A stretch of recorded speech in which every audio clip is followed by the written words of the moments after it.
భారత కమ్యూనిస్టు పార్టీల లేఖ రాష్ట్రంలో కలకలం రేపుతున్నది. మావోయిస్టు తెలంగాణ రాష్ట్ర కమిటీ అధికార ప్రతినిధి జగన్ పేరిట విడుదలైన లేఖలో రాష్ట్రంలో కాంగ్రెస్ పార్టీ అధికారంలోకి వచ్చి 1 సంవత్సరం కాలం గడిచిందని గుర్తు చేశారు. కాంగ్రెస్ పాలనలో ప్రజలకిచ్చిన హామీలను తుంగలో తొక్కి కార్పొరేట్ ప్రయోజనాల కోసం దూకుడుగా పనిచేస్తుందని విమర్శించారు. పౌర ప్రాథమిక హక్కులు, జీవించే హక్కులను ఈ ప్రభుత్వం కాలరాస్తుందని విమర్శించారు.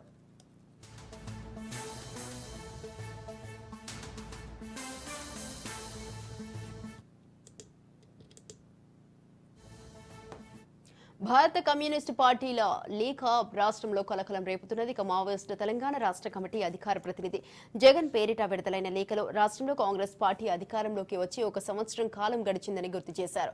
కాంగ్రెస్ పాలనలో ప్రజలకిచ్చిన హామీలను తుంగలో తొక్కి కార్పొరేట్ ప్రయోజనాల కోసం దూకుడుగా పనిచేస్తుందని విమర్శించారు.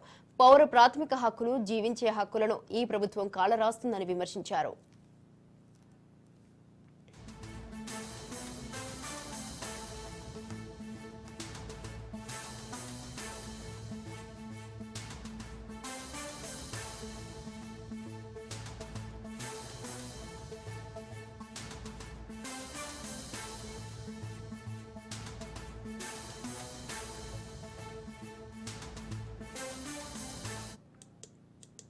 రైట్ ఈ విషయంపై మరింత సమాచారాన్ని మా ప్రతినిధి సతీష్ ఫోన్ లైన్ లో ఉన్నారు. సతీష్ చెప్పండి, భారత కమ్యూనిస్టు పార్టీల లేఖ రాష్ట్రంలో అయితే కలకలం రేపుతున్నది. దీనికి సంబంధించి మీ దగ్గర ఉన్న అప్డేట్స్ ఏంటి? భారత కమ్యూనిస్ట్ మావోయిస్ట్ పార్టీ తెలంగాణ రాష్ట్ర కమిటీ అధికార ప్రతినిధి జగన్ పేరుతో వెలువడినటువంటి లేఖ ములుగు జిల్లాలో కలకలం రేపింది. మొత్తానికి అధికార పార్టీ అధికారంలోకి వచ్చి కాంగ్రెస్ పార్టీ అధికారంలోకి వచ్చి సంవత్సరం పూర్తి అయింది. ప్రజలకు ఇచ్చినటువంటి హామీలను నెరవేర్చడంలో పూర్తిగా విఫలమైందంటూ కూడా ఆ లేఖలో పేర్కొన్నటువంటి పరిస్థితి. మొత్తానికి రాష్ట్రంలో కాంగ్రెస్ పార్టీ అధికారంలోకి వచ్చిన తర్వాత 1 సంవత్సరం కాలం గడిచింది.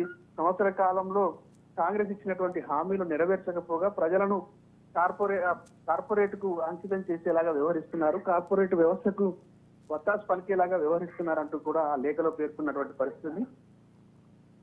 కార్పొరేట్ సంస్థలకు లాభం చేకూర్చేలాగా వ్యవహారం రాష్ట్ర ప్రభుత్వం ఉంది. ప్రభుత్వం అటు అడవులను కూడా వికారాబాద్ లో ఉన్నటువంటి అడవులను కూడా అన్యాక్రాంతం చేసేటువంటి ప్రయత్నాలు చేస్తున్నారు. వాటన్నిటిని నాశనం చేసేటువంటి ప్రయత్నం కూడా ప్రభుత్వం సాగుతుంది. ఇటువంటి చర్యలను మానుకోవాలి, ఇటువంటి చర్యలను మానుకోకుంటే తగిన చర్యలు తప్పవంటూ కూడా హెచ్చరిస్తూ ఆ లేఖలో పేర్కొన్నటువంటి పరిస్థితి ఉంది. స్వాతి.